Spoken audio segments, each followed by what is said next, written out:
Nissan made a grand announcement about returning to Le Mans, the Nissan GTR LMP1 NISMO. What's Nissan going to do differently compared to the guys that are out there right now?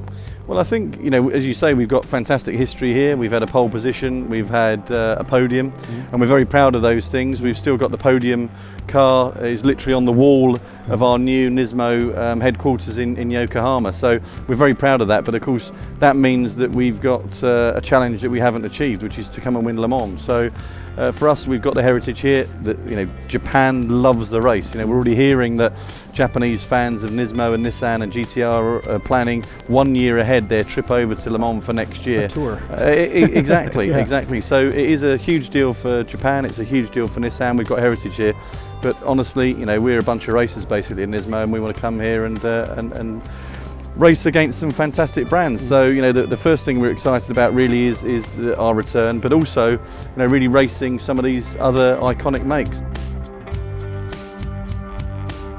With the new regulations, you kind of have a time limit to this program?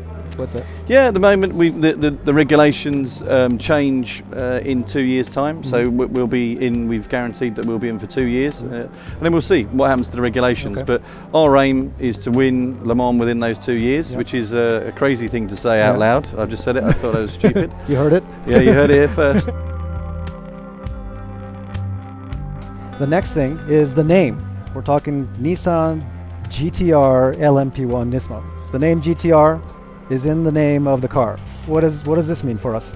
This fame from gaming and from the internet will mean that name GTR will be at a big advantage to us to get the fan base there. And I think, of course, we had R32, 33, 34, and previous to that the legend of GTRs there, but R35, because it's been a global car, is now made the car even more legendary. Gaming, GT Academy has been a big part of the Nissan and Nismo brand for a couple of years now because of the program. We have a bunch of Nismo GT Academy graduates racing this weekend. Lucas, you have Mark, you have Jan, of course. What's the, P1, you're entering into P1. Can we maybe expect to see some kind of a connection again with the drivers or with the gaming platform?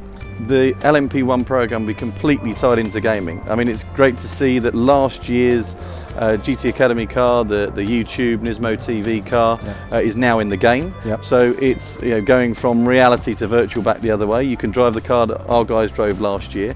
So that means that the LMP1 car, of course, will be in all the games that you guys will be wanting to play. And that's there. Now, the question you really want is, you want me to tell you that Lucas, Mark and Dan and Wolfie are all going to be driving the car. There's a strong possibility that they will, but they've got to do it on merit. My question that I really want to ask is the carryover to the road-going GTR that we can all drive on the streets. How is this, any technical innovations or technical transfer going fed back to the production car?